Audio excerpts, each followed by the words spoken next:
What's up? It's Spiro Avenue, Justin Spiro here. I'm thrilled to be here. We had a couple of shows this weekend. There's a lot going on, especially in college football. We all know what the deal is.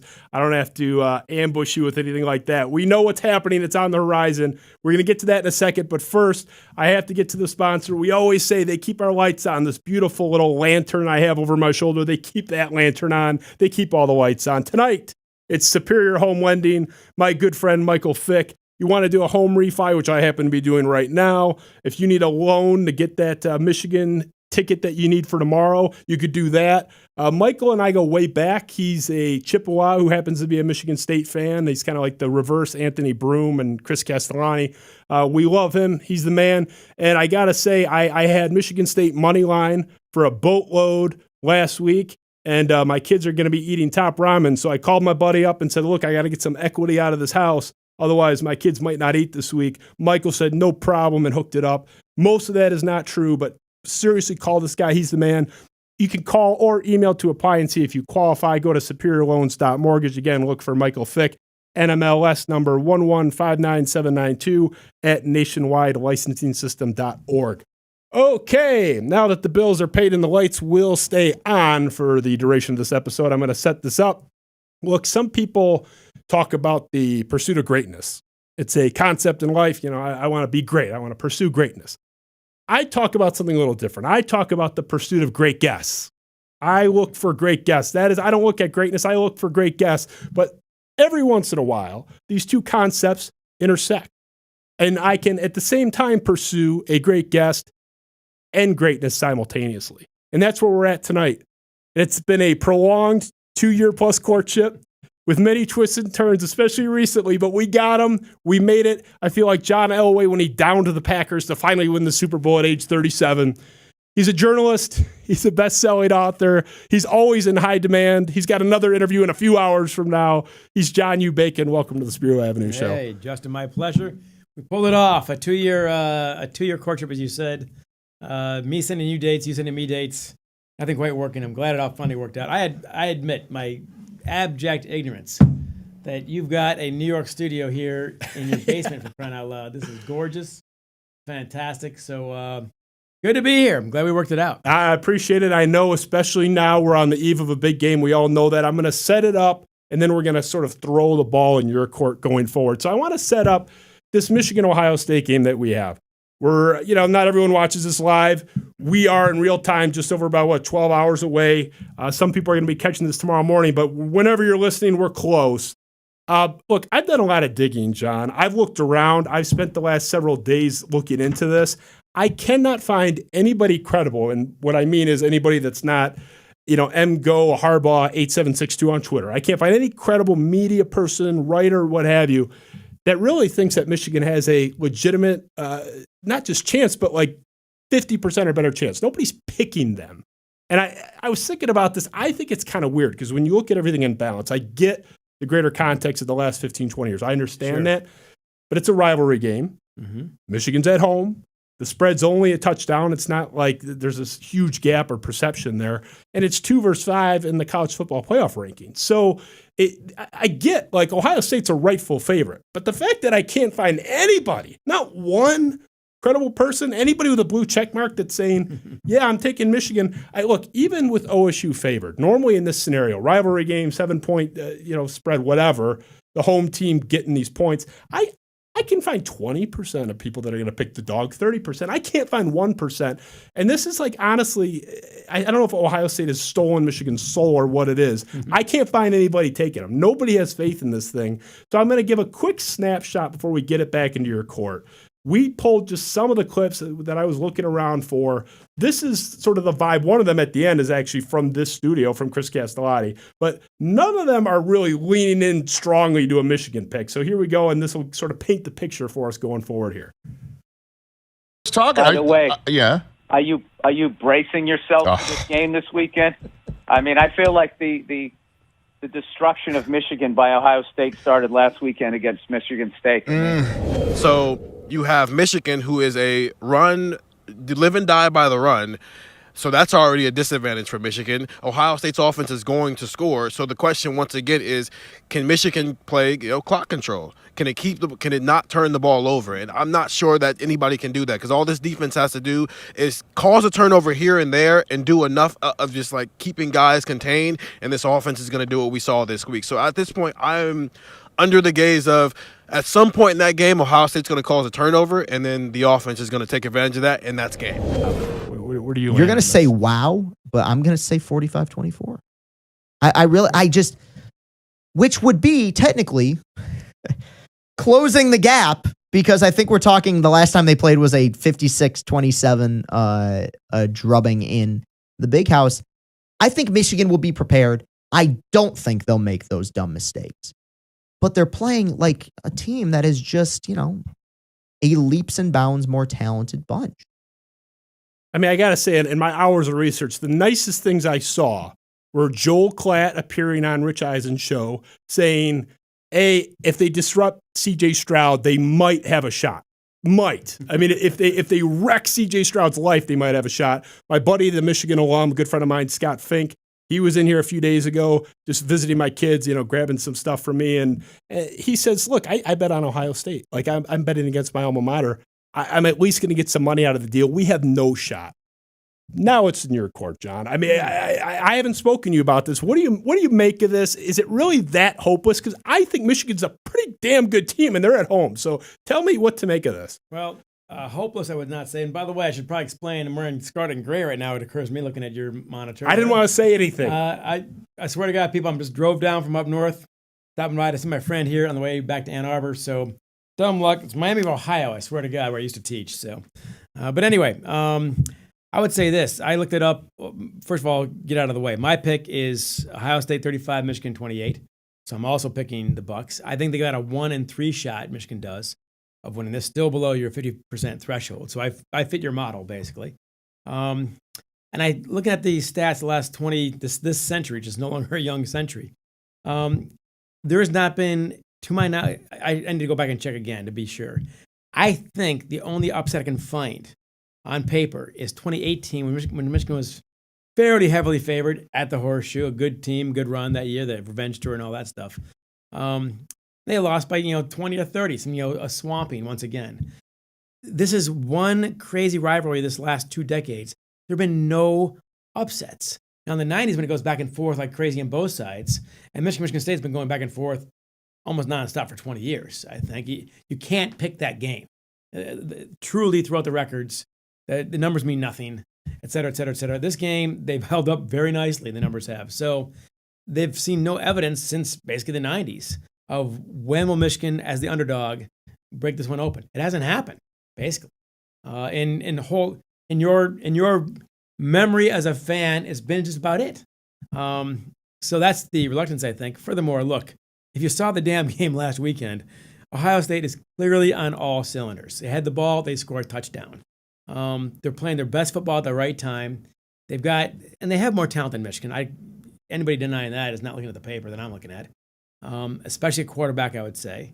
So I think Michigan's got a shot. There's a way to do it, but I wouldn't bet on them.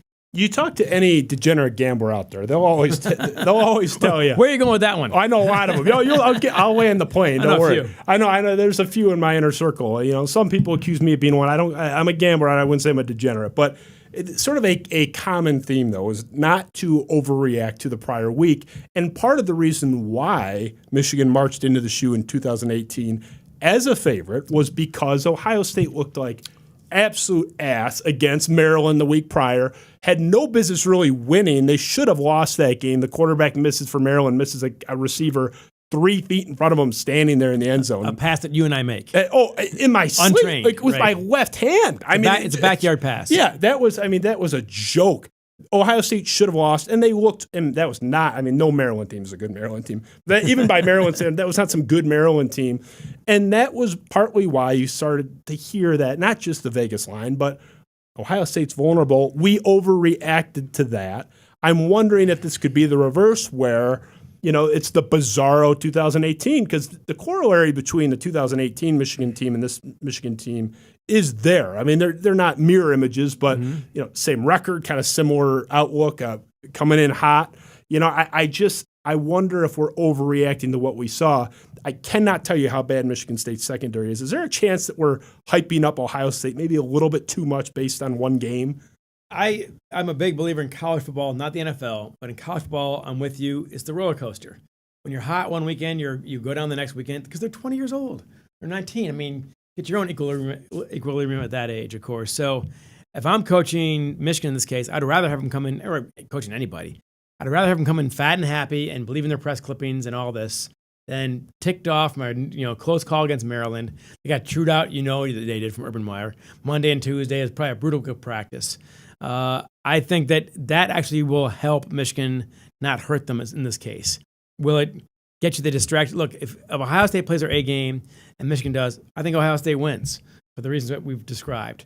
But if they can come down a notch or two, they can believe their own press clippings, if they can. And look, not one guy on that team knows anybody that lost to Michigan, not just has lost themselves. They're making gold pants down there like crazy. That's a risk business these days. So who there can believe, what 19-year-old can believe that you can lose that game? That could be in Michigan's advantage. I recall Herb Brooks was a friend of mine, the 1980 Olympic coach who beat the Soviets. His great line when he scouted the Soviets the entire week, he said, "Gentlemen, these guys are ready to slit their own throats, but somebody's got to be good enough to hand them the effing knife." And I'm not sure if Ohio State's there. Ryan Day, I think, is a hell of a coach and got their heads on straight. But maybe a 20-year-old might believe it. That could be a psychological gap that Michigan needs. Having said that, their margin of error is nothing. I mean, the drop balls, Blake Corum against Michigan State, now they made all the big plays they had to make. They had about 10 big plays they had to make, and they made them all, pretty much. It's pretty impressive. But Michigan had, 5, 10 chances to shut the door, failed to do so. None of that can happen tomorrow, and Michigan can win. Blake Corum's got to catch them all. Anthony and the long stuff, and against Michigan State, of course, Cade McNamara overthrew 3 or 4 guys who could have walked in. None of that can happen tomorrow and beat Ohio State. I'm with you. I mean, you can't have the Corum drop where critical third down at midfield, he might walk in the end zone if one guy misses on the tackle. Either way, I mean, the drive's extended. But That was probably a touchdown. Michigan, I mean, that would be an agonizing loss for the Wolverines. It's one of those where you look at, like you said, 10 plays, State hit all of them. I mean, it was, That's how you win a big game. That was tough. I mean, Michigan was sort of the rightful win probability high in that mid-game. ESPN does that chart. Like, Michigan State had to walk a tightrope, and they got it done. So you have it closer than a lot of people. I mean, Chris Castellani had it at, a 3-touchdown game. You have it within sort of right at the line of the spread.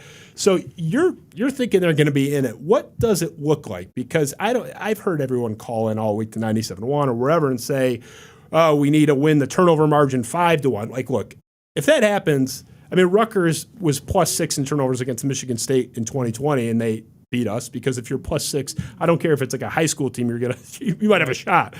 Absent of that, I think Michigan does have a path to win without a huge outlier fluke, 2 pick six kind of thing. What does it look like outside of the obvious huge +4 turnover thing? What does it look like for Michigan to win? I don't think they've got to play out of their heads. Back to your point, it's not going to be some miracle or Ohio State's got to have 10 turnovers. But they can't make the mistakes they've made at various points and expect to win. Against Michigan State, and I've said in last year and this year, Mel Tucker's outfit outcoached Michigan's. And I'm a friend of Harbaugh's, and I'd say a friend probably. He might deny it, I don't know. But anyway, but I mean, Michigan jumped offside, 3 times they weren't ready on defense because they're doing up-tempo and they couldn't handle it. There's no margin for any of that against the Buckeyes. There wasn't against the Spartans.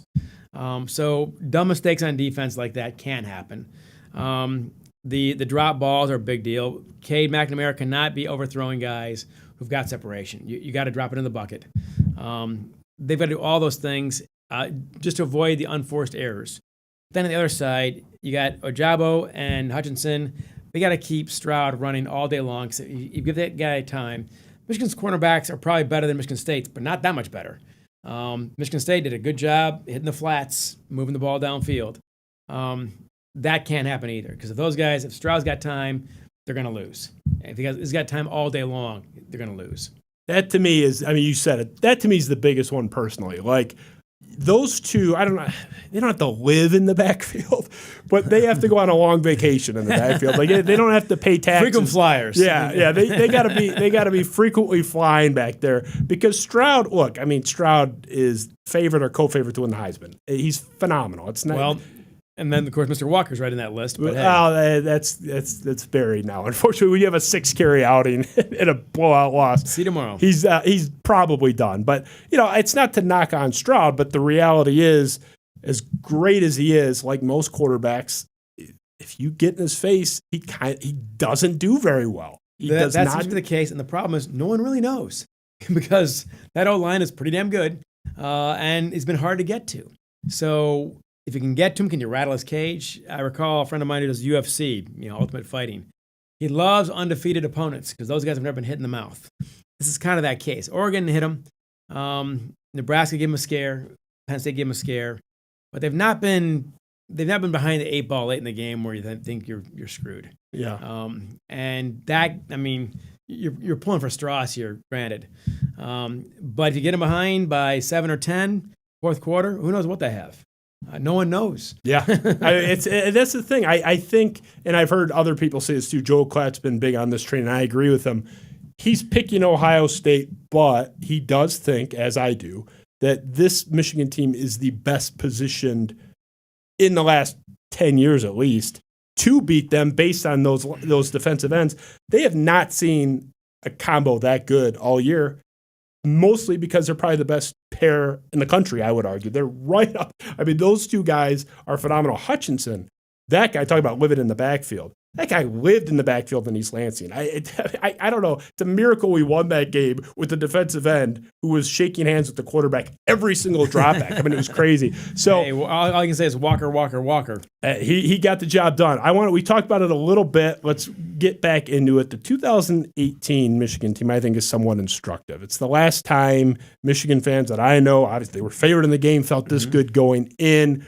Similar case, rolling in at 10-1. We mentioned it, Ohio State barely escapes Maryland the week prior. Michigan's favored in the game. It's all kind of set up.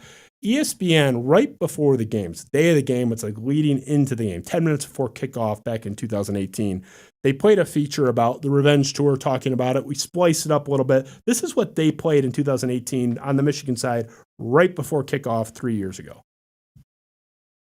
It feels like we've been bullied in the past, and they've taken our lunch money, and now the bullying is over, and we're coming back to get it. Psychologically, competitively, demonstrably, the tour has made 3 stops, all with the same result.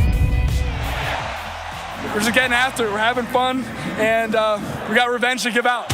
Michigan's tour has one more stop, and the audience won't be cheering. That is exactly the point.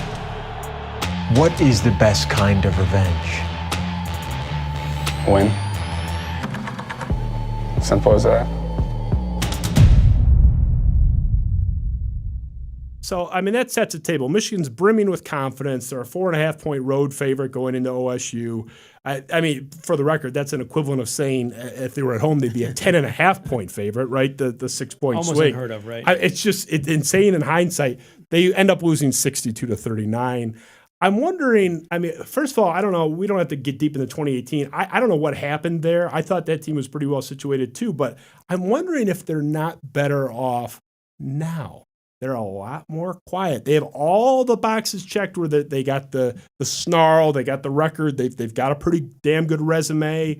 They're in the top 5 in the rankings. Like, all that's similar. The big difference is we're not going to see a feature like that where they're coming in like a WWF wrestler hanging the belt over their head talking shit.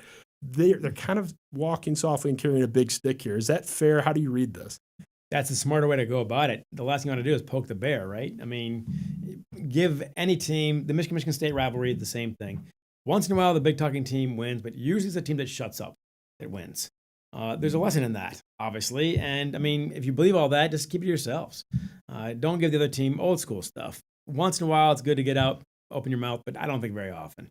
And, again, wake up the bear in this case. Ohio State, if they play their best game, Michigan's in real trouble. So far better that they're overconfident, perhaps. I mean, again, that last game, they're on all cylinders, clearly. So I think it's probably better taking that approach. We know this for sure. The revenge tour didn't work at Ohio State. That's we have numbers on that. That's patently obvious. And Ohio State, man, that day it was a different team in Maryland. I was down there that day. I was finishing the book Overtime.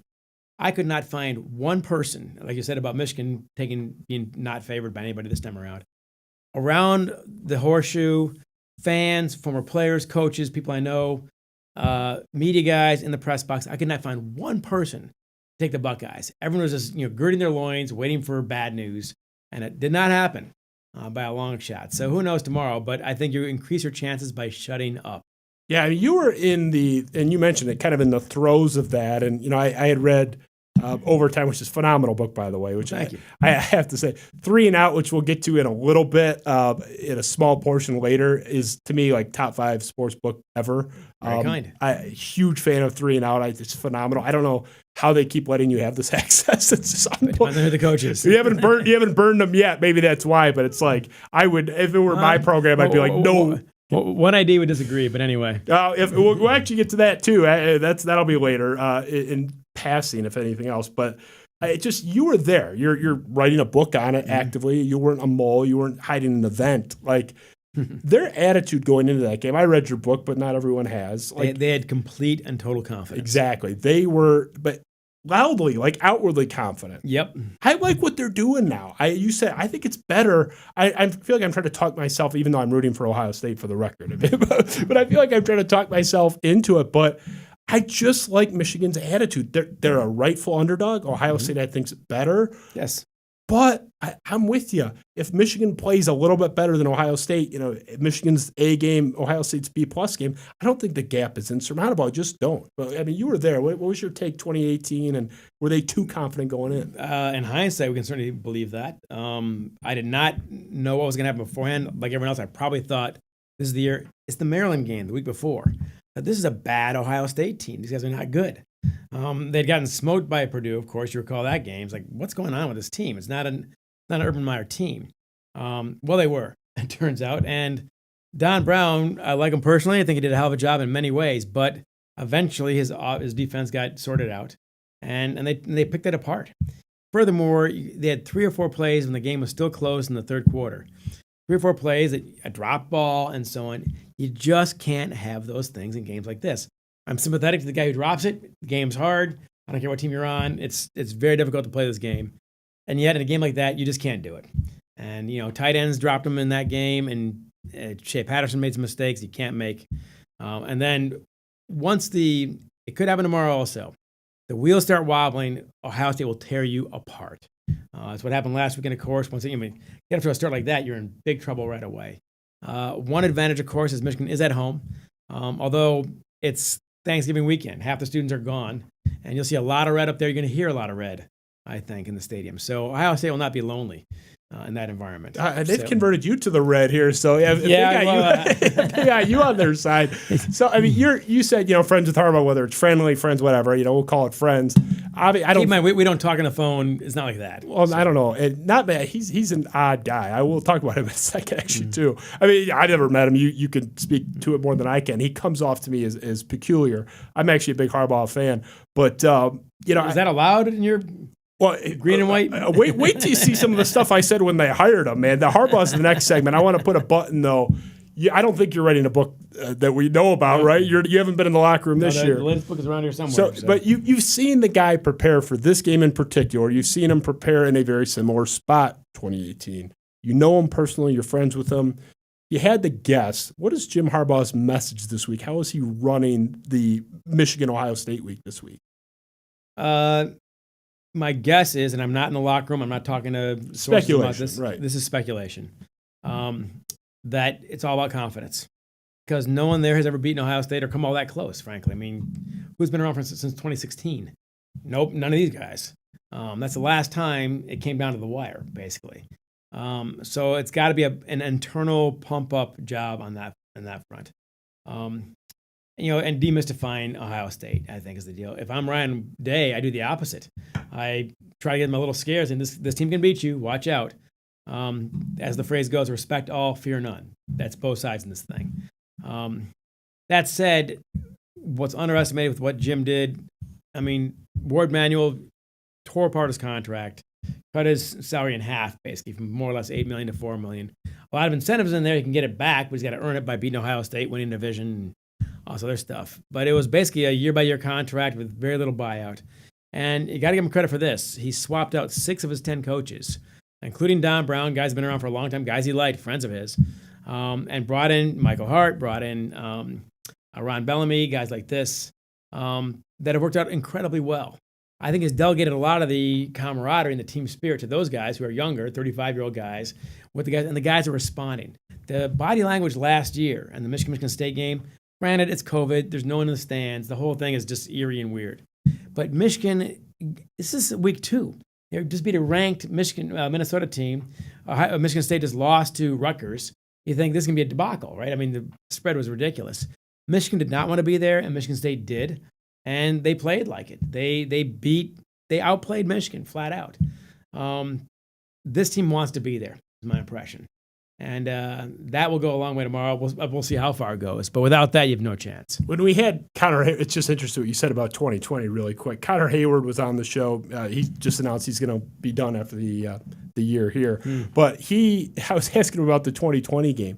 And he said Michigan from the jump had like no fight. And I don't know if he phrased it exactly like that they didn't want to be there, but he said they had no fight. Like they just had what is that? Snarl to them at all. And again, you're ranked 15th or whatever, 10th or whatever else at that time. Yeah. You got plenty to play for. Paul is Paul. And for a player, I mean, I'm watching on TV. I was not even in the press box for that game. So if he on the field says that, well, you got to know. The linemen know right away who wants to be there and who doesn't. And Michigan State wanted that game, and they pulled a pretty major upset. They deserved to win. Yeah, that was a bizarre one. But so let's get back to Harbaugh. Look, I'm a transparent guy, John. I put my own bad takes up there. You can make what you want of this, but I was openly scared and respectful of Harbaugh. I loved him in the NFL. Like I was a big, not 49ers fan, but I liked him. I liked seeing him do well. I'm an admirer of his and was going in. I was not happy as a Michigan State fan when Michigan hired him. I had a lot of qualms with this. I was shivering a little bit. So I'm going to put this just so if anyone accuses me of being a blind Harbaugh hater, I can't be objective about Michigan. I'm certainly biased, but I can be objective. I can be fair. Here's what I was saying when the Jim Harbaugh news was sort of percolating and then going into the hire. Quote, this is December 18th, I think like right before they hired him. I hate Michigan as much as the next MSU guy, but acting like Jim Harbaugh wouldn't be a terrifying hire is beyond disingenuous. So that's me. So moving on, this is for you, John. This is me at Michael Rosenberg. If Michigan hires Harbaugh, I'm not even sure you could ruin it. That is a nod to 3 and out. That's sort of inside, but I put that in there for you. And then this is the real doozy after the Michigan hire was official with Harbaugh, January 17, 2015. Quote, best hirings in Michigan sports history. Number 1, the best ever. Jim Harbaugh to Michigan ahead of D'Antonio to Michigan State, Scotty Bowman to the Red Wings, and this one's almost as bad. That's Van Gundy. It's an inside joke, Vandy to the Pistons. So I had this as the best hiring ever. This is me again, and we'll put a button on this. This is like a year later. He's already a year into his tenure. Right. It's disturbing how many Michigan State fans are still acting like Harbaugh is no big deal. You would think he squelched any doubt. U of M will be in the college football playoff within 2 years, which would have meant either that year, 2016 or 2017. I will say I threw one in there that wasn't me, so I would feel a little bit less bad about my own self-esteem. Kevin McGuire, quote, Charles Woodson buying into the Harbaugh hype, says Michigan will be the first Big Ten team to win 2 college football playoff national titles. So Charles Woodson agreed with me. This was out there a lot.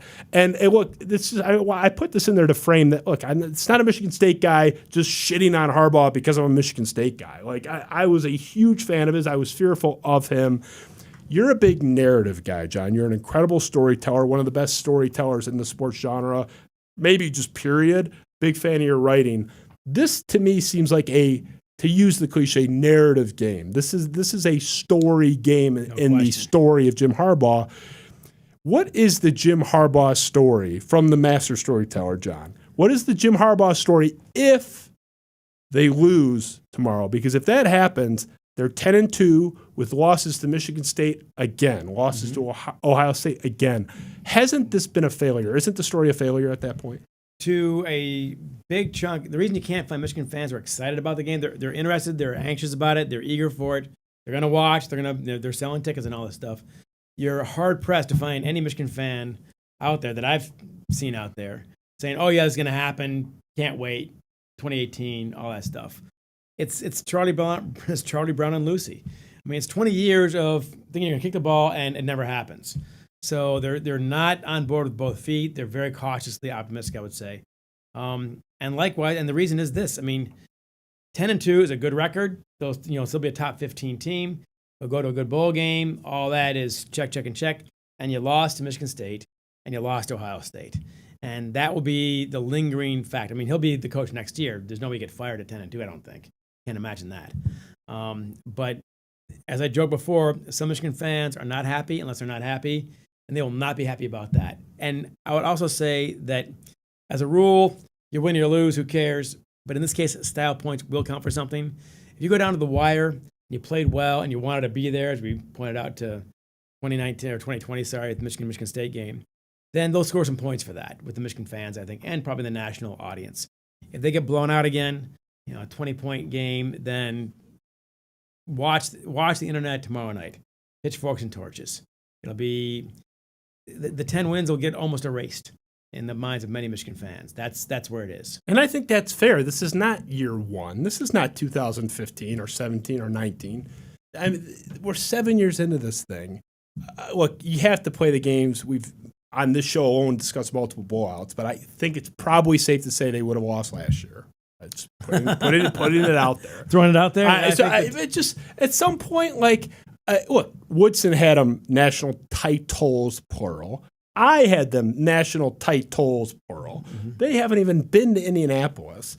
I know, look, I'm putting you in a tough spot because you are friendly with them. I understand. I'm a reporter. Don't worry about it. But this is not why he was brought here. He was not brought here to go 10-2. We've already seen that. You said it. If they lose a close one, I can see Michigan fans without any cognitive dissonance talking themselves into McCarthy's going to be a star next year. We're this close to a really good Ohio State team. Mm-hmm. Let's run it back. But if they get blown out, forget Twitter. I mean, Twitter's nuts. Twitter wanted Scotty Hazelton fired from Michigan State after one game. I mean, it's like we were trying to run Narduzzi out of town for years, and then he ended up being a top 5 defensive coordinator in the country. Literally won the Assistant of the Year award. Twitter aside, isn't it a fair non-Twitter pitchfork mob take to say, look, I mean, whether or not they're going to fire him, this just isn't going to work out. I mean, is that unfair? If they get blown out, I'm saying. That'll be out there. Look, I mean, it is year 7. And in your defense, by the way, all the things you wrote, everyone else is writing also. People loved Harbaugh or they hated him. I didn't hear anybody say he's not going to succeed. The question is, could they get him to Ann Arbor and could they keep him? That was not a question of will he succeed. I didn't see anybody saying this guy's going to fail. Or be B plus, not just fail. Right now, it's around a B plus, basically 3-4 against Michigan State, 7 years. Obviously 0-6, 0-5, I guess, because not last year, but might as well be. Who saw that coming? I mean, no one picked that. I didn't pick that. His biggest haters didn't pick that. So this has been surprising. And again, the old questions were, can they get him to Ann Arbor and can they keep him? Now the question is, I mean, last year, I don't know anybody in the NFL who's bidding for his services at this point last year when they're 2-4, sorry. So big narrative. Ward is going to keep him. Ward, Manuel, the AD, I'm sure that regardless. They'll go to a good bowl game regardless. That'll have an impact too, how they do in that bowl. But they don't have to win tomorrow night for Harbaugh to be in good stead, but they got to battle to the wire. If it's a 2016 game, the fans will forgive it, I think. Most fans will. If it's 2018, it'll be a whole lot of discontent. Why do you think it hasn't worked? Why did we all get this so wrong? Because everyone says, it's not a Michigan problem. The whole Big Ten has an Ohio State problem. to a degree, but little itty bitty little brother Michigan State has taken down 2 undefeated Ohio State teams, once on the road with 2 backup quarterbacks, and another time in a neutral site, derailed 2 national championship teams potentially. They were both undefeated going in. Ohio State still has our number overall, but we got 2. I mean, we beat 2 really good Ohio State teams, neither game at home. Like, I just, how do you not have one? Why do you think it hasn't worked? What has been the shortcoming with Michigan? Why haven't they gotten it right? It's a great question. It's a head scratcher, frankly. Although you're very self-effacing here. Itty bitty Michigan State beat Michigan 8 out of 10 times under D'Antonio, which that's your fan base. And there you go. Well, I'm sure it's your fans watching tonight, but I mean, Big Iman and Duffy Doherty couldn't go 8-10, 8-2 during that stretch. Yeah. That was hats off. That was flat out impressive. Like you said, deep underdogs. Backup quarterback in the rain down in Columbus, and they pulled it off. That's my point earlier about the utter lack of upsets from Michigan during the last 20 years.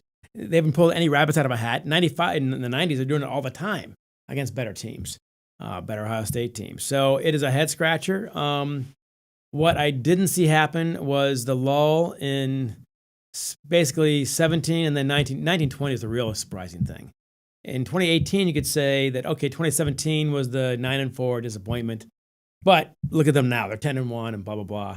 So it seemed like 2017 was the odd man out, but then 2019 and 2020 were not impressive, and get people grumbling. So why hasn't it worked the way people expected it to? One, there are high standards, no question about it. His record's better than James Franklin, and James Franklin apparently is being courted by, I don't know if he is anymore, but USC, not with the contract, of course, but I don't think they wanted him ultimately. So he's done, you look at the overall record, better than people say. But it's the rivalries. That's the whole thing. It's the rivalries and the titles. It's Michigan State, Ohio State, and the titles. That's it. He's done fine against Penn State, done fine against Wisconsin. You got to beat your rival. And look, the same thing tagged Bo. When you're 0-7 in a bowl game, guess what they're talking about? Being 0-7 in a bowl game. So I think what Jim needs to do, Harbaugh needs to do against Ohio State is beat them once. When Bo finally won a Rose Bowl, went 5-5 in bowl games his last decade. No one talks about that because he's 0-7 the first decade. D'Antonio, 8-2 during that stretch. Once you beat him once, now it goes back to more or less a level playing field. That's what Jim has to do versus Ohio State. They got to find a way to win one and then make it a game instead of all the history. It's kind of like being a Cubs player or a Red Sox player. Look, the 80-year streak isn't your fault, but it's on you. It's your problem now. And that's kind of what it is now. The last 2 decades are not Jim's fault or not I call him Jim. I've not talked to him in 4 or 5 months at least. But it's not Harbaugh's fault. It's not the player's fault. But it's their burden. It's partly their fault. And that's not a monkey. That's a gorilla. The Michigan State game back and forth is Michigan State's got their number often as the underdogs. Ohio State comes in as the favorite, and Michigan can't seem to break through. Yeah, there's the famous story of no one had ever run a 4-minute mile ever, like in the 100-year history of this thing, and then one guy did it, and like the next year, like 30 other people did it. It's just seeing it go through the hoop, kind of. Well, they thought that Roger Bannister, the guy who broke it, that they might die if you break 4-minute mile. You're gonna die in the track if you do this. Well, no, it turns out you're fine. And now it's like 4:48 or something, or 3:48. So. But no, it's been that way for Michigan. Who would have guessed in 2000 that Michigan, after 01, whatever, wins twice? Like I said, State's won 3 during that stretch, I think. Penn State's beat them 5 times. Michigan's 11-7 versus Penn State over that stretch, and Penn State's beaten them 5 times. What Michigan fan wouldn't trade for that? With what they've looked at, I can't fathom that. I cannot believe that. I grew up, Michigan was the sort of dominant. 90s was sort of taking it to him, right? Was it 7-10 or 8-10 or whatever it was? And that was the big thing. Tressel shows up. He's at the basketball game, and he called his shot. So I'll sort of finish here with Harbaugh. You said no matter what happens this weekend, Ward Manuel's not firing him. 0 chance. I don't think they would ever fire him even 2, 3, 4 years from now. I think when he leaves, whether it's after he rebounds, they win 5 national titles, or 2 years from now, they never do anything winless against Ohio State. No matter how it happens, I don't think they'll ever fire him. I think it'll be him and Ward having a cigar, saying like, "Look, thanks. It was fun. Go to the NFL or wherever you're going to go, or retire or take a year off." I don't see. this isn't this isn't Harbaugh in San Francisco where it was acrimonious. Right. He's a son of Michigan. He's a Michigan guy. Like they're never gonna fire him, right? Like ever. I'll say. I mean, honestly, if this year went poorly, I think they would have. Really, I just don't see it. If they were a 5-7 team, I think it would have been it. If 7 or 8 was probably the uncomfortable part for Ward Manuel, because that's the uneasy. You've done well enough. It's hard to fire a guy with 7 or 8 wins, but it's also hard to keep him. 9 or 10 solves the problem for Ward Manuel. That's for sure. Or 5 or 6 would have, I think. This is look. It's a competitive environment. You got to fill the seats, and donors get a voice. And I mean, Mel Tucker, of course, his contract, same idea. The donors, that small cabal of 2 mainly, they're going to get a voice. I'm sure of that. So. He's got to answer to them too. I think Jim's job is safe for foreseeable future. And unlike, Ohio State fires, all their coaches get fired eventually. That's just going to happen. Michigan never fires anybody. I mean, Hoke and Rich Rod, I think, are the only ones since Harry Kipke in 1938. That's a long run. I mean, for the record, if they went 5-7, I think they would have effectively fired him. What I'm saying is I don't think you're ever going to see the headline Michigan fires Coach Jim Harbaugh. I think they would sort of come to a nice... he would resign. Yeah, it would, I think you're probably right about that. They'd put a nice bow on it. I'm not saying under no circumstances they would push him. I just think you're never going to see that sort of acrimonious exit. And to end on the Harbaugh thing, before we get to our speed round, because I know you got an interview tomorrow. We're good. Direct quote from your Let Them Lead by John U. Bacon. This was you, quote, don't apologize for high expectations, celebrate them. That was one of your lessons as a coach of a hockey team and leaders in general. So I'll repeat it, don't apologize for high expectations, celebrate them. I think I have higher standards, and I talked about it with Chris Castellani earlier this week, for Michigan than most Michigan fans do. Chris is sitting across from me saying, 10-2, and that's pretty good. No one expected that. And I said, it's your program's fault that nobody expected it. Don't lower the bar because you've been bad, and then you walk over the lowered bar and then say, okay, well, now we can't change anything or ask for more. You're the reason why the bar was lowered. So to me, if I'm a Michigan fan, look, I'll put it in my own realm. I'm a Michigan State guy. Mel Tucker just signed like $1 billion contract, right? It's like Scientology. He can't leave now. If he goes the next 9 seasons after this year and doesn't even make it to Indy, I'm going to be out there with my hair on fire. I'm going to want him gone. I'm not going to be saying, Mel went 7-5 and 8-4 and 10-2 a couple years. And, so I'm not going to be mad about 10-2 and no trip to Indy. I'm going to be furious because the money demands better. I felt that way even before the money was there. D'Antonio made 40% of that at his peak. I don't you think that the Michigan fan base has been, for all the accusations of arrogance, don't you think they've lowered their bar too much? I would still be out there demanding more. I think you guys, maybe not you specifically, but in totality, generally, have lowered the bar. I think you should be out there saying, Indy or bust. None of this 10-2 rationalization. Just what's your take on the Michigan fan base and where they're at, expectation-wise? Big picture, not just this weekend. Well, of course, arrogance is the most popular trait from Michigan State fans, with Michigan fans, obviously. Look, the last 2 decades, it's a dose of humility. You can't spin it. Where any season you beat Michigan State is a good year automatically. That wasn't true in the 70s. Obviously, going through coaches and 80s until you get to Perlis, of course. It's been the case pretty much since Perlis, I would say. That's a highly, highly valued victory, and needs to be. Part of that is that. But I think the patience factor, there's not a lot of it. And 10-2, like you say, why does 10-2 look acceptable? Because it's not 2-4, which is the previous season where they didn't want to be there and played like it. So 10-2, but then the next year 10-2 would not be good enough next year, I don't think, for Michigan fans. And I still say tomorrow, it sounds crazy to say it in a Michigan-Ohio State game, style point is going to matter. If it's within a touchdown, they're going to say, hey, played a great Ohio State team, and go to the Rose Bowl or something good.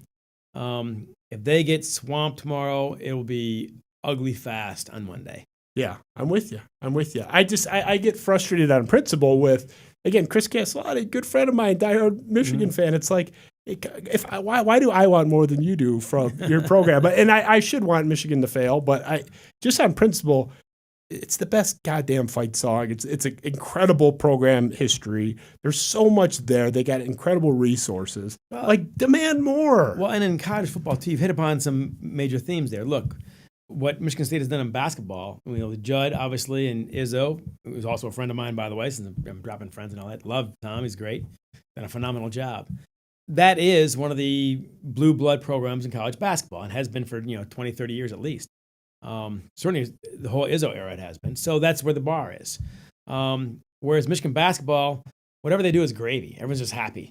The same fans who aren't happy with anything in football are happy with whatever they do in basketball. I can't figure it. The same guys. But once the bar is there, and Izzo said to me at one point, one of these years I should miss the tournament just to remind people that it's not a birthright. You have to fight for that every year, and they take it for granted. Michigan State fans get like that, of course, if you go out in the first round, but they're almost always in the hunt. Michigan fans they've been beaten down for 20 years. It's a factor. There's no question about it. Now, some of them, the older fans especially, are far more impatient than the younger fans. The younger fans don't know any better. They've not seen the 70s or the 90s or any of this stuff. So their patience is much greater than the older guys. The older guys are asking what's going to take, especially when you bring Harbaugh in. That was probably, as you said in your own tweets and so on, one of the biggest hires, it seemed like, in the history of college football. Every NFL team wanted him. I know the Jets were about to offer more than Michigan did. The Bears were about to. I heard the Raiders were about to. It's all talk till someone writes a check, I grant you. But that was the biggest thing. No one ever thought you'd be in this quagmire, trying to find a way to beat the Buckeyes. We'll see. The hardest thing for NAD to take action on is 9-3, and ask Frank Solich at Nebraska. Get greedy at 9-3, or Glenn Mason at Minnesota, and so on. Then you get 7-5, and now you're really screwed. I don't know. Tomorrow's gonna be interesting. You're Michigan. Get greedy, for God's sakes. Come on, the Bray Hope thing. Get greedy. But back to my point about that. Yeah. I lost my train of thought. Sorry, stupid me on my own little trail there. Look, at this point, you got the Izzone. You got a great. Breslin's great. The student crowd is great. It's built for it, basically. You can recruit to Michigan State, no problem. Basketball and so on, the best out there in the country. And until recently, the Flintstones and so on. That's great stuff. At Michigan, you have so many built-in advantages, which in the NFL, it's a draft. It's salary caps, all these equalizers. Those equalizers do not exist in college football. Tradition counts for way too much. Can also crush you, I think. You've got, the winged helmet, also the good stuff. You got all these things that can get talented players to Michigan, talented coaches also. And those are built-in advantages that they have to take advantage of. Absolutely. But you mentioned the basketball program. I have so much more respect for the basketball program than my years as an adult anyway. Like, that team has actually won Big Ten titles since I graduated high school. Like, since Napoleon Dynamite came out. Like, they've been on the doorstep of the national championship twice, like, in this time frame. Like, they were on the doorstep and lost as a favorite of the Final Four last year, and John Howard was like 7th chair in the NBA. I didn't know what the hell he was going to be. Turns out, this guy's a hell of a coach. He's really smart. Like, he'll be fine. We all knew. Also, by the way, that rivalry with Michigan State has never been healthier. With Beeline and Izzo, and now Juwan Howard and Izzo, it's been fantastic. We don't hate Michigan basketball. I have a lot of Spartans in my circle, John. Like, nobody hates. In my social circle, I don't have pictures of my friends on the wall except on the guest wall here. But look, I just, nobody has that animosity towards Michigan basketball. We all seem to like Juwan. Everybody. What are you going to say about John? Well, and Izzo's a likable guy. So is Beeline, and they're fair guys. They're competitors. They clearly want to win. Yeah. But they get along very well with each other. Izzo, Juwan, and Beeline. D'Antonio did not care to get along with Michigan. I don't think Michigan cared to get along with him. No, well, he's a surly guy. Well, he's a surly guy, but I always used to crack up, though, that, Michigan fans, can you believe he said that? He's not trying to get your vote. If you get to Michigan State, you better understand right away that your job is to beat Michigan. And if you get to Ohio State, what Tressel said at the halftime, like, right then you know, okay, this guy is focused. And it works. I used to coach at the current book. Ann Arbor here in high school. We're the second high school. Pioneers have been around forever and so on. man, my job was very clear. I got to beat Pioneer twice a year if I can. And almost everything we did was to those ends. If you don't get that, you're not going to make it. It's not going to work. So Dan Tuna's not trying to get your vote. He's trying to get the Spartan guys riled up, and it works. You can't play second fiddle if you're in that job. You can't have that mentality. And he didn't. And Mel Tucker picked up right where he left off. Mel Tucker's got one. Clint Eastwood had one expression, and so does Mel Tucker. And he's never changed it to my knowledge. I've never seen anything else, and it's working great for the guy. He is still my Coach of the Year candidate. If Harbaugh wins tomorrow, then he'll be on a short list too, probably. If you go 2-4, then that. But those two guys have done a hell of a job this year. Tucker, man, with the transfer portal, but not just that. It's not fair to just say the 20 players that came in are why. They're playing better ball. They're playing more fundamental football. The intensity never lets up. They ran into a buzzsaw last week, which frankly, the exception proves the rule. It shows you how well they've done prior to that with what they've got. I agree. They coached him up. They coached him up good. So hats off to that guy. This will not be a friendly rivalry the way I think Izzo and Juwan Howard's going to be on either side. I don't think Mel Tucker is trying to win Jim's heart or vice versa, Harbaugh's heart or vice versa, but it's going to be fun. It should be good. Yeah. And hey, Tucker's 2-0, man. I mean, it'd be year 5 before he's got a losing record if Michigan can win 3 in a row. That's how much cushion the guy's got at this point. That's pretty good. And he's not going to LSU. So, yeah, I mean, not for the next 10 years. Yeah, not for a while. I don't think we're letting him go. Yeah, I mean, Harbaugh, he's on that short list. I mean, you can't even say it about Urban Meyer or Nick Saban, where San Diego was terrible. He shows up overnight, boom, they're great. Stanford, middling, 3-5 win program. Overnight, bang, 10+ wins. San Francisco, brought it to the NFL. You have Jim Tom Sula and Mike Singletary falling over themselves on the sidelines in San Francisco on the Bay. Overnight, boom, 12-4, Super Bowl, 1 interception away from back-to-back Super Bowls. Even Saban and Meyer can't say that, where they showed up in the NFL and overnight, boom. It's just exactly. The fact that it hasn't worked has been the Buckeye stunning fans to me. and the Spartan fans I know were all very nervous about Jim getting here. One thing he's never done in any of those places is coach more than 4 years. So this is new. This is uncharted territory for him. Can he keep it going over the long haul? And year 5 and 6, they didn't.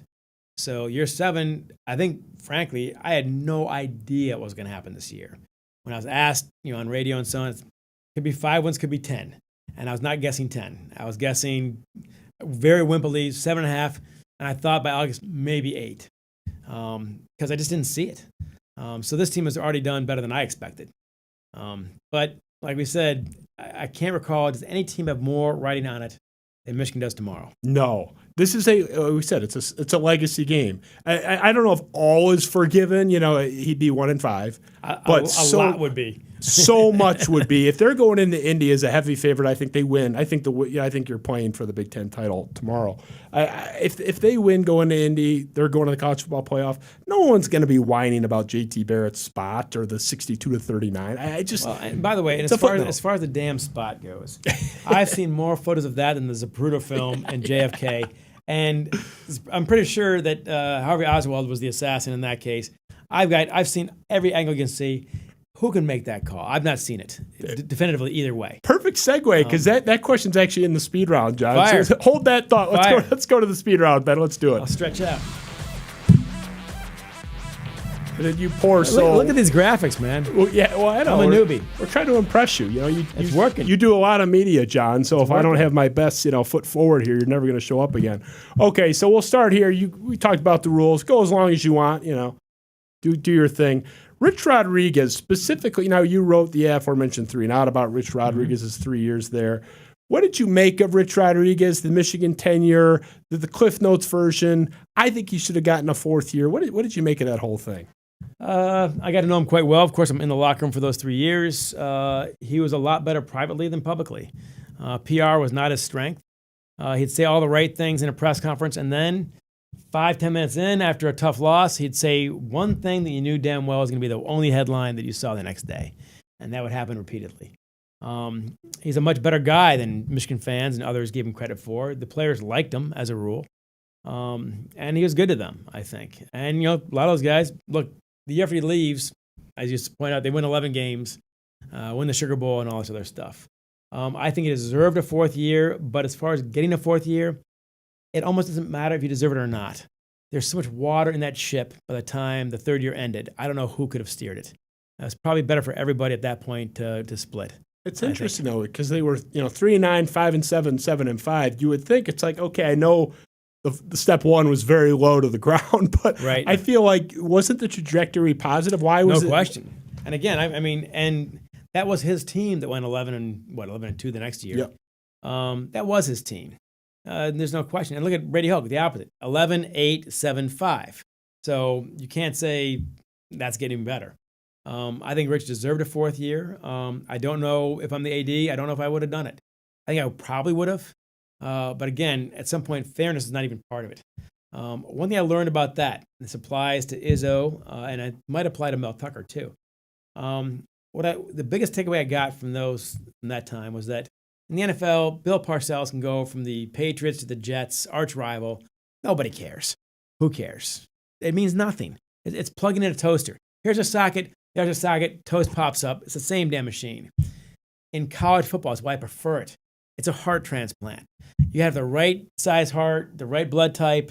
The doctor's got to do his part. The patient's got to do his part, or else the organ gets rejected. That's kind of what happened there. Not enough work done on both sides to make the whole thing work. Mel Tucker seems to be a fit right away. D'Antonio certainly was. D'Antonio got Michigan State.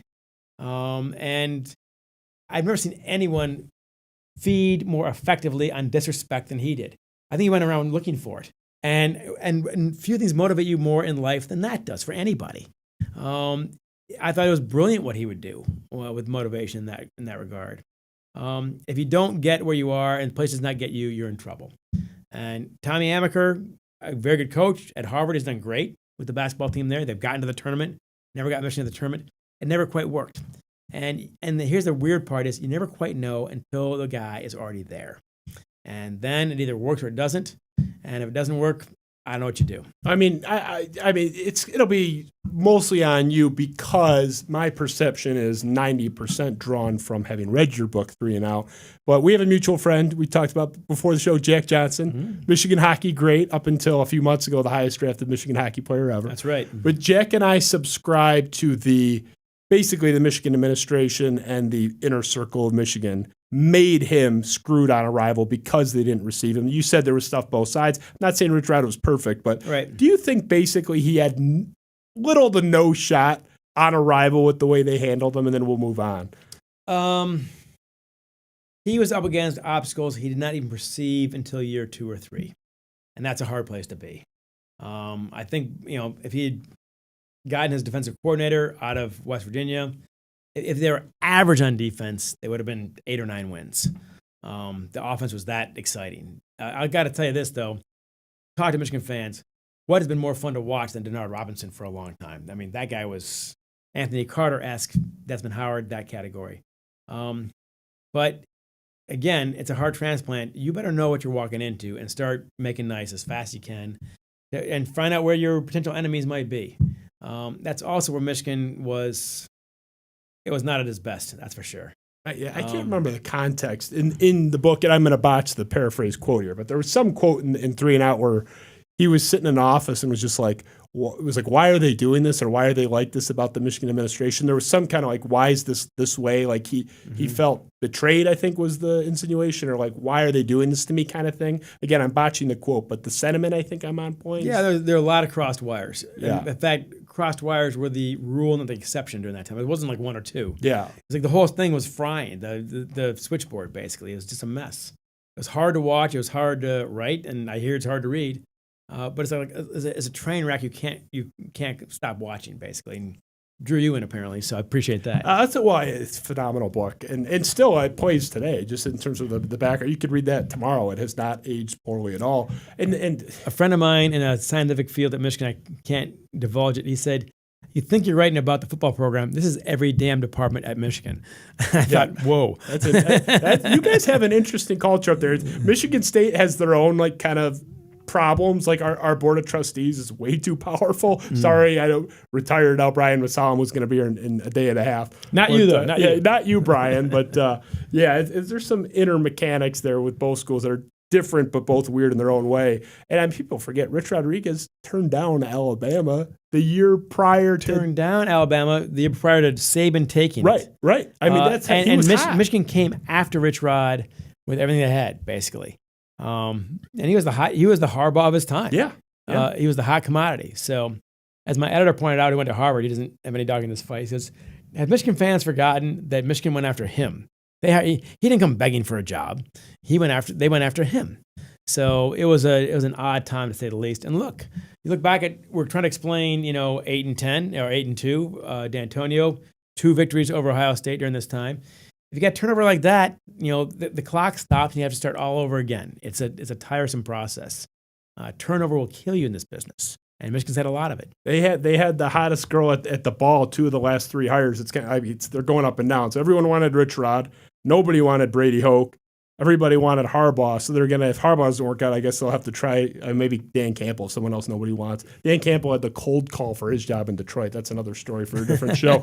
Moving on. So we'll be quicker going forward. I had to do lightning round. I'm not very good at this. Oh no, you're good. I'm concerned about you. I'll be up, man. We're fine. The trolls of Twitter. This is something I see you deal with. I deal with it too, man. Sure. We'll start a support group together. Just kind of like social media experience generally. You usually will kind of give it back to these guys a little bit. Not insult them, but I mean, you'll talk to them. You don't just go straight to blocking like I've tended to now. Hey, social media generally in 2021, dealing with it. What's your take on that? This is lightning round. The questions were not known beforehand, so in fairness, it boils down to this. First of all, if someone asks me brings up a fair disagreement, fair point, and they're reasonable, I'll try to respond and say, here's what I know about it, blah, blah, blah. Once you come back with that and someone's on to their next rant, I've learned to stop. Because that guy's not going to listen to anything I have to say at that point. It's not a discussion. But you get reasonable people, including Michigan State fans, including Ohio State fans. If they're reasonable with me, I'll be reasonable with them, and we'll have a good conversation. But once you realize they just want an axe to grind, it's like, it's not worth my time. I didn't have a show. And slowly, I pick it up. So it's such a bad place. My block list is, and I'm even that sensitive. It's like people are talking about my wife or my kids or talking about. And by the way, the people who do that, of course, will not sign their name, their eggs or whatever else. We've talked about that on this show. Believe me. Look, I've said some crazy shit in my day, but you know what? You can see next to that crazy shit your name, Justin Spiro. That's right. Why would I give a shit if you don't like what you're saying enough that you won't put your own name to it? Why should I care what you think? And also, I'm not gonna think you're some kind of tough guy when you're an egg with 5 followers. And I don't care how many followers you have. That's not an aspect. You don't sign your name. How seriously should I take you? Yeah, I'm with you. Yeah, I'm dancing with you on that. Okay, so you're biased, obviously, on this. I'll say this, though. Oh, yeah, go ahead. On Twitter, 95% of my experiences there are positive. And for the most part, Michigan State fans, Ohio State fans have been very good to me. I get as much crap probably from Michigan fans overall as I do from everyone else. But hey, it's the world we live in. 95, man, you're doing pretty well. I'm at best like 50-50. It'd be a lot worse. Keep in mind, that is entirely unscientific. Yeah. Well, it's get way on my off. feet and see what they really say. Well, I may have gotten up to 95 just because now I've go too far the other way. So the second someone says anything, I just block them now because I just say, I mean, I'm not talking about disagreeing. I mean, like any type of insult. It's like, especially if it's anonymous, you're just gone. I don't have time. Like, I'm sorry, I don't have time. Fair enough. Speaking of not having time, you got to get out of here pretty soon. No, let's do it. You're biased here, obviously. I go back and forth on this. To me, and Michigan State fans can bitch at me all they want. I don't give a fuck. Hail to the Victors, Notre Dame Victory March, the 2 best fight songs. Whatever you think is third, some people say USC. Like, these 2 are so far ahead of whatever's third. It's like these 2 and then a big gap. Mm-hmm. Who has the better objective fight song? Is it Hail to the Victors, Michigan, or Notre Dame Victory question. March? It's probably a toss-up, I think. I think nationally, Notre Dame probably gets more kudos than Michigan does. More of a national university, more of a national program, I would say. Football program, certainly. Third, by the way, is Wisconsin. Wisconsin, there are more high school teams use Wisconsin's fight song than any other. How about that little trivia? I did not know that. I know it's always on the top 10 list. Anytime you just Google top 10 fight songs, you always get Wisconsin. Yep. Always. But there are a lot of good ones out there, of course. Big Ten, for the most part, has got a bunch of good ones. I would say, okay, I try not to be biased in these situations, but the one difference about Michigan's fight song versus Notre Dame's is it's the only fight song I know of where they celebrate a game already won. Every other fight song is, come on, you guys can do it. You can do it. You can do it. You can do it. This one is, screw you, we already won. We're going home. Now, that's Michigan arrogance, I'm sure. They call it confidence. Everyone else calls it arrogance. But that is something unique about it, which I think is pretty cool. That said, and also, by the way, you can play it on the phone in the old days, the old touchdown phone. But nationally, Notre Dame will get the nod over Michigan, I think, almost always. That is one distinction right there. It depends what day you catch me. I go back and forth. But what I do know is there's no third contestant. Those two stand alone. So we'll move on. So this one's big in the news. So Bo Schembechler, you wrote a book with Bo. Mm-hmm. Look, this could be a 3-hour show. This is the speed round. It's not going to be the deepest of dives.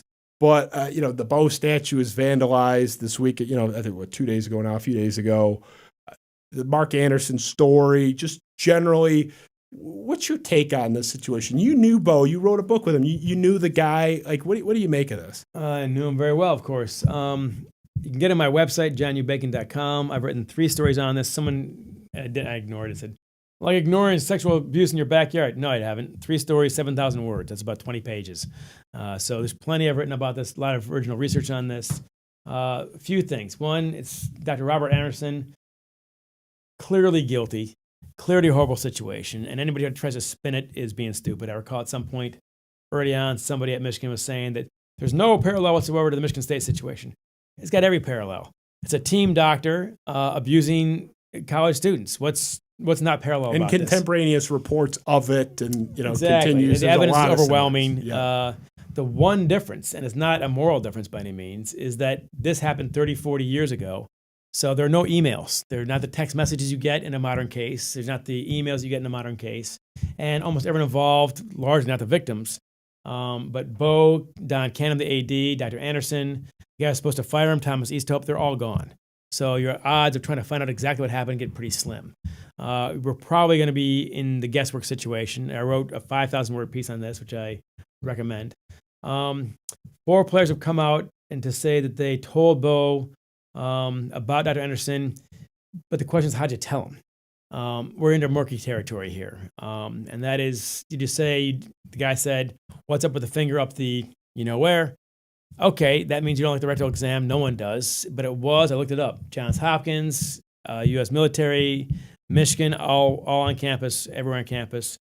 It's SOP, standard operating procedure at the time. What he was doing was not, obviously. But if you go to Bo and say, I don't like this part of the exam, he's going to say, yeah, well, no one does. And there it is. Yeah. I'm not saying that makes it right. I'm saying there's a communication problem. We didn't have the language back then to tell Bo this. I'm sure Bo is hard to approach on this, in fairness to the players.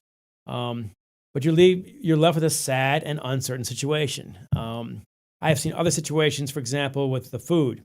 They had another caterer who was using leftovers and not giving out second and thirds, and Bo fired him by lunch. So as a rule, when it involved his players, he was very, very proactive. I can't imagine him not taking action immediately if he knew what was going on. But I don't know what he knew, and we don't know when he knew it, and we still don't. I'm struck by the fact that 4 came forward saying this, but none since. Because usually what happened with the doctor at Michigan State, of course, Nasser and Anderson, once 10 guys come out, then 100 guys come out, then 200 guys come out. In this case, there have been 4 guys who come out and said this, and no additional ones. So you don't know what to make of it. And the sad fact is you simply don't know. We don't know to this day what Bo knew and when. We just don't. Yeah, and that's deeply unsatisfying, but that's where you are. I do have fears of, the mob, just general. I mean, Bo, any situation, though, where there's no defense, there's no smoking gun that he definitely knew. There's no email where he's emailing somebody back saying, hey, toughen up, pal. It's completely an account with the other person that was on the other side of it not alive to contest it. Mm-hmm. So,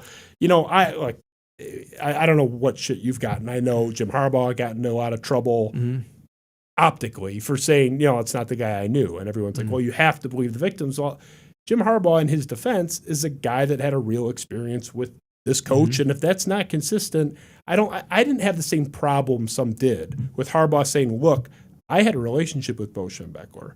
That's just not what I experienced. It's not the guy I knew. It seems to be kind of, you were saying the same thing. Like, he hopped on much smaller issues than that. Like, that day, by noon, the guy's gone. That was the pattern. Yeah.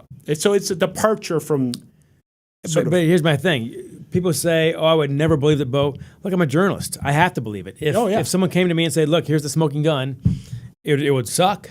But I would say, yeah, there it is. I hate seeing it, but I have to change my view of these things. So I'm not in a position where I can say I'm not going to believe it no matter what. But you got to show me something. You got to show me the actual evidence that I was communicating with Bo that I was being abused, and Bo understood that, and then did not take action. Yeah.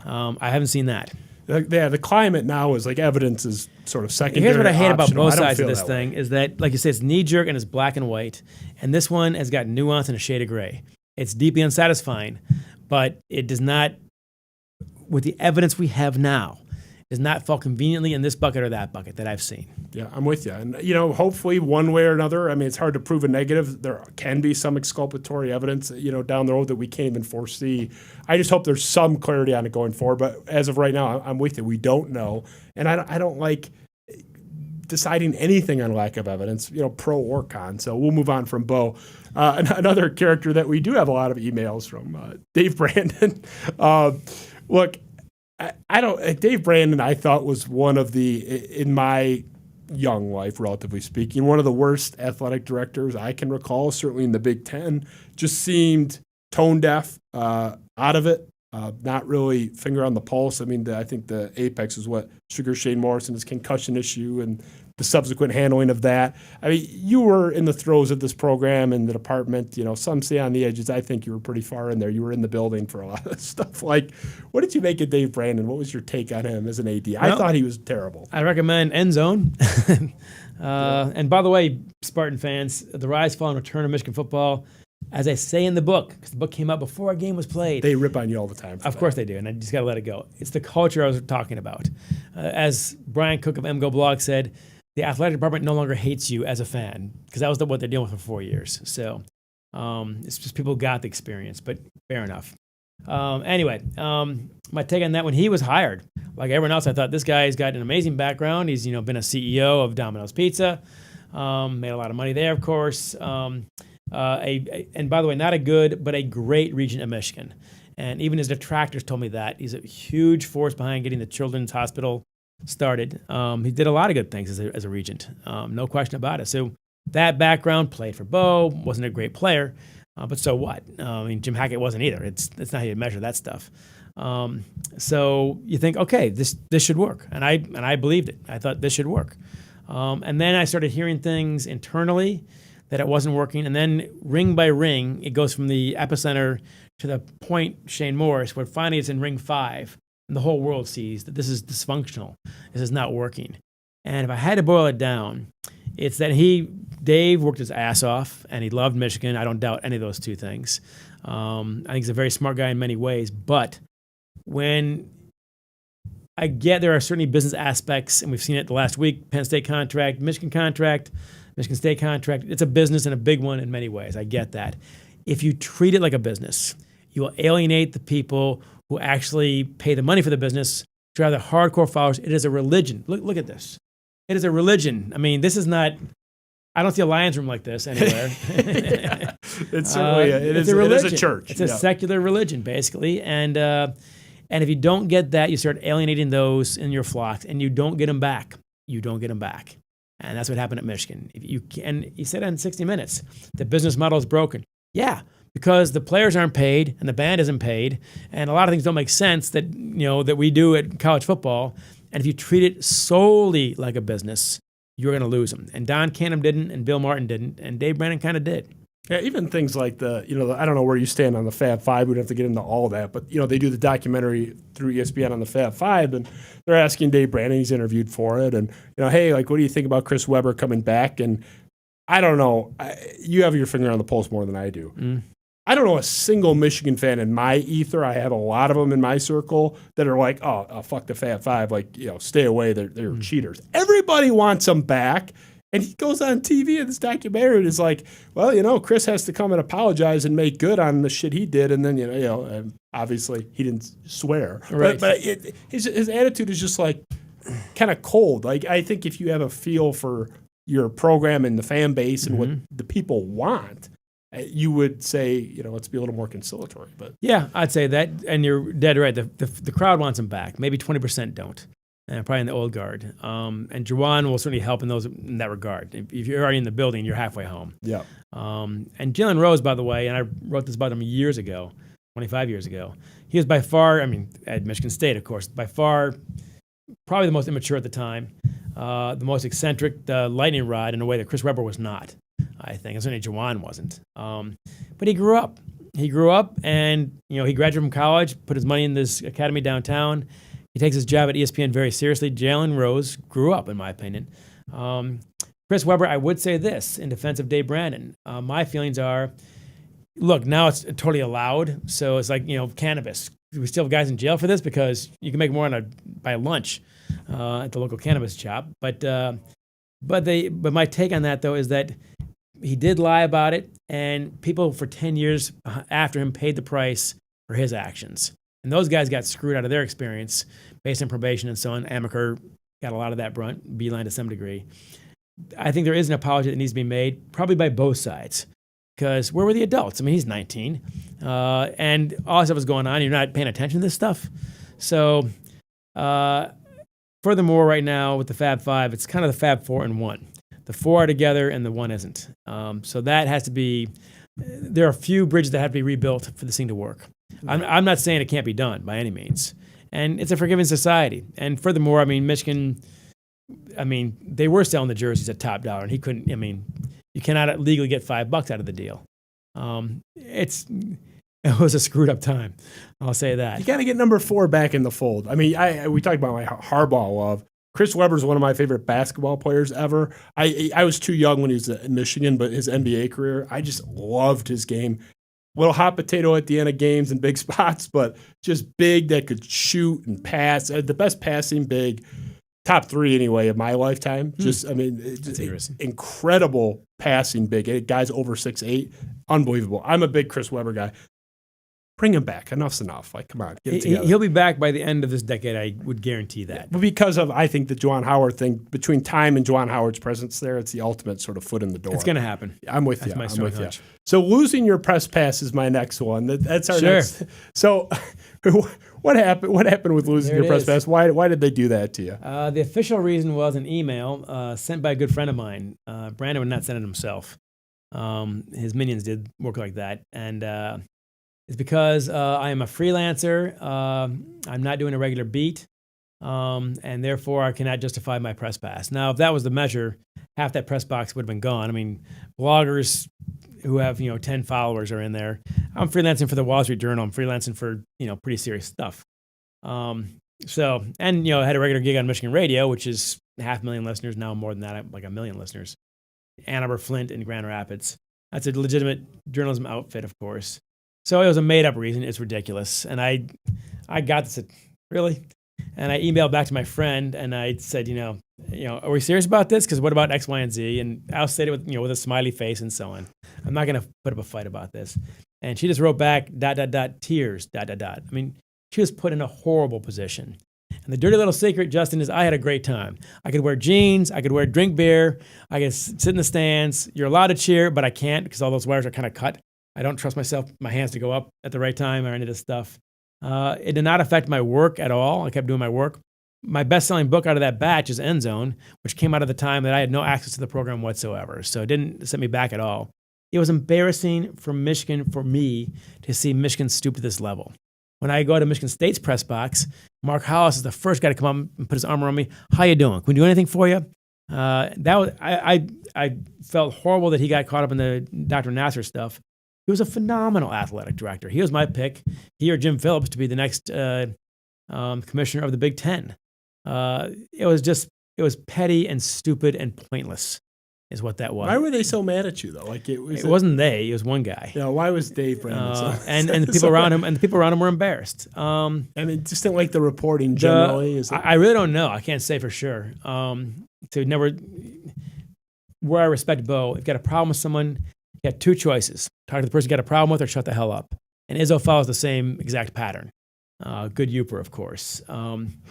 Whatever your problem is, tell me the truth, whatever it is. And I heard from other sources that he was upset in 3 and Out, in which he looks pretty good on the grand scale. He had handled a lot of things right during that time, including the NCAA investigation and so on.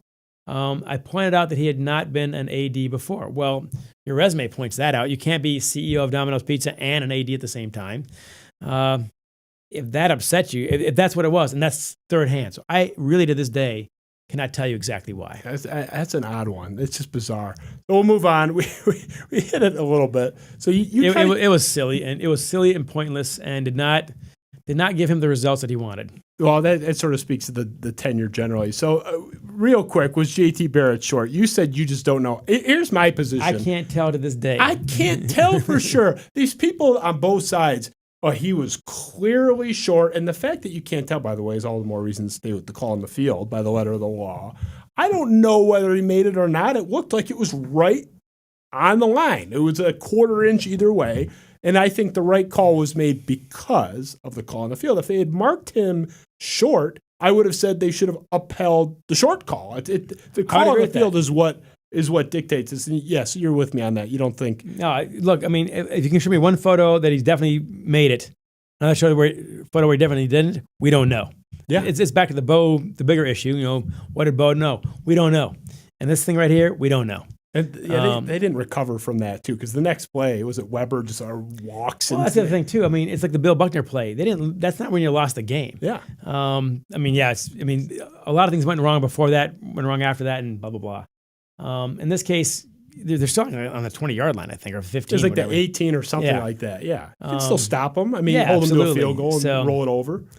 And by the way, also, any spot in any game is the dumbest thing in football. We ask for a level of precision in this game that does not exist. It's not science. I'm sorry.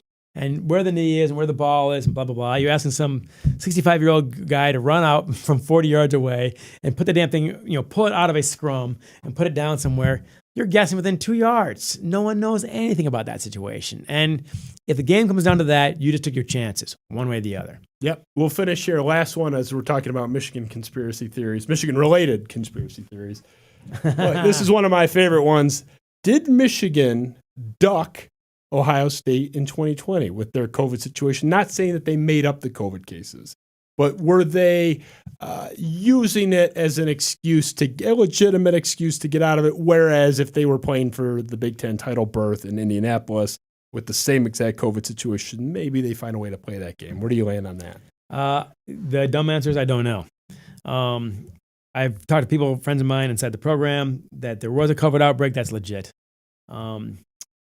My knowledge of Jim Harbaugh is that he's the most competitive guy I've ever met. I can't imagine him ducking it. I don't know. I don't think they did, but I don't know.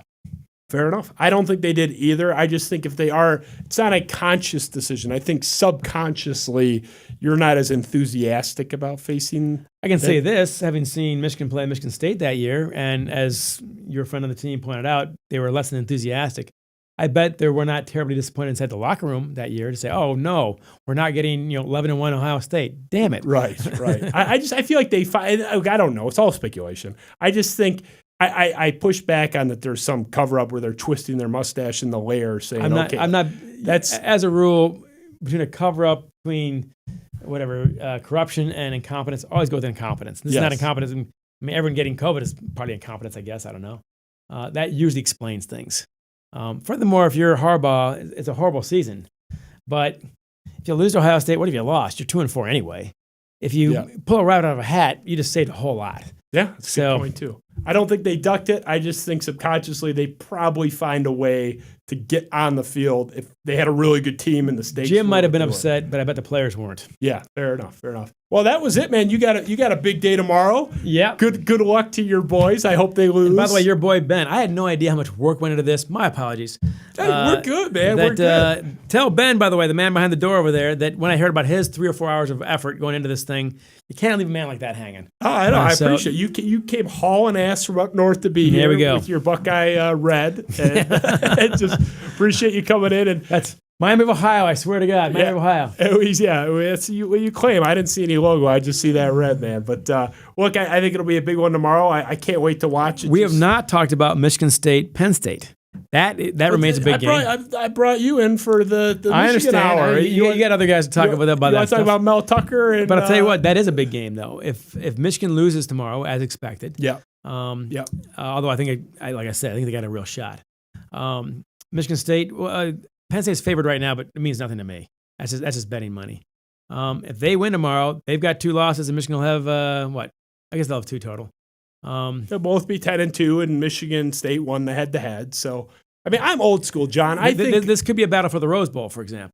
No, it's not. You don't think so? No, you're gonna either be in Indianapolis or Pasadena. It doesn't matter what happens; it's immaterial. They're dying for you guys to be there. You can't say you guys. I swear to God, I don't wear Michigan stuff around here, et cetera, et cetera, Well, et cetera. okay, they're dying for Michigan to be there, and I get it. Look, Michigan hasn't been in there since Christ died. It's been a long time. They're a better, bigger national brand. They get to pick. You could eat, especially if it's a close loss, Michigan will be higher ranked. If they're Rose Bowl, they'll book those flights. If Michigan does not get blown out. If they get blown out, right, the enthusiasm goes down. If they have a good battle against Ohio State, they'll book those flights by Monday lunch. Yeah, I agree. And that is something. It is a starving fan base. The Rose Bowl is a beautiful thing. It's funny. They had that shitty shows at Western we played in 2013 in the first or second game, and it was like 10-7 at half, and I told my wife, I said, we can book that trip to Hawaii. Every year I always waited a couple weeks. Every year for 10 years. I waited a couple weeks to see what Michigan State looked like to make sure I didn't do any conflicts with the Rose Bowl. And I said, it's not going to happen. Yeah, so I botched that. So I was in Hawaii. You could do worse. I wasn't in South Bend. As they say, be careful what you wish for. Who wants to play Georgia right now? And now, if it's for all the beans, I don't think their chances, obviously, but I don't think Michigan's at that level right now. I don't think Michigan State is at that level right now. Ohio State, I think, is. It's kind of like a Final Four, though. I'll go and get my ass kicked over not going. You get the banner. You get that CFP banner. Just being there is a thing. It is like college basketball. You get the banner. What it is, 7 times?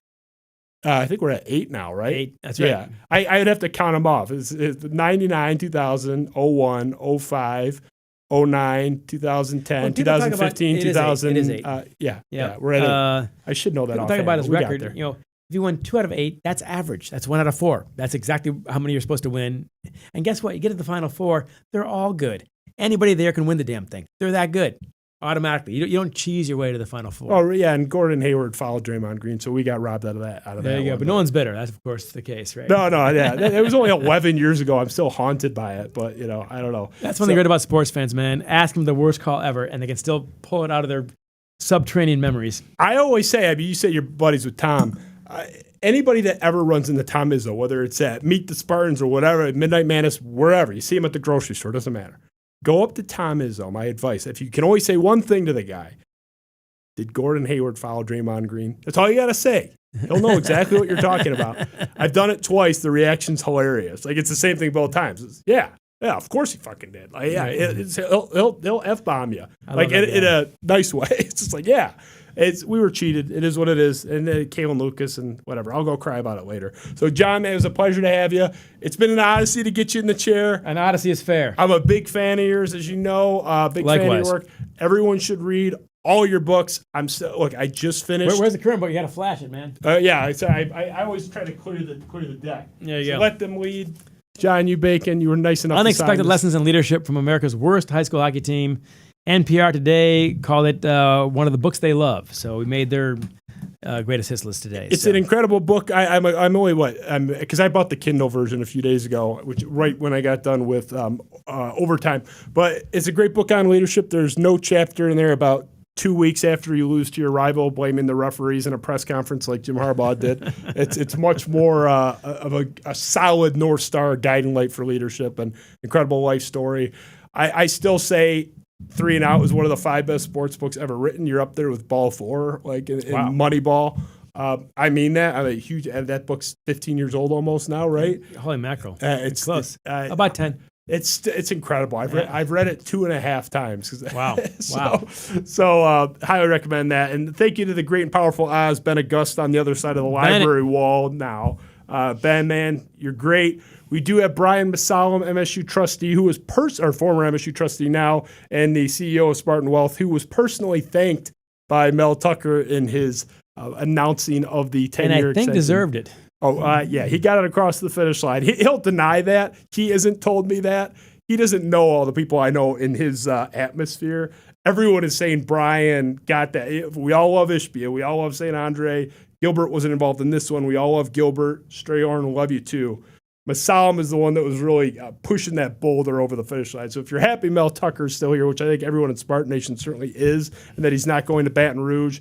And by the way, my sources down in Baton Rouge, the president of the university loved Mel Tucker. Oh, I think that if the Spartans were lackadaisical on this one, if they were passive, I think they would have lost him. I agree completely. I mean, Mel Tucker. It's not a dirty thing to say. He's a step climber. It's not. People think that is a bad thing. People shitting on him for leaving Colorado. They doubled the salary and had a ceiling higher, which we saw. It didn't take long for that to manifest. Right. To quadruple it, and he got there in less than 2 years. So, I mean, who's turning down a massive raise and a better job? Like, come on. Thinking about this, by the way, $95 million. He's set for life.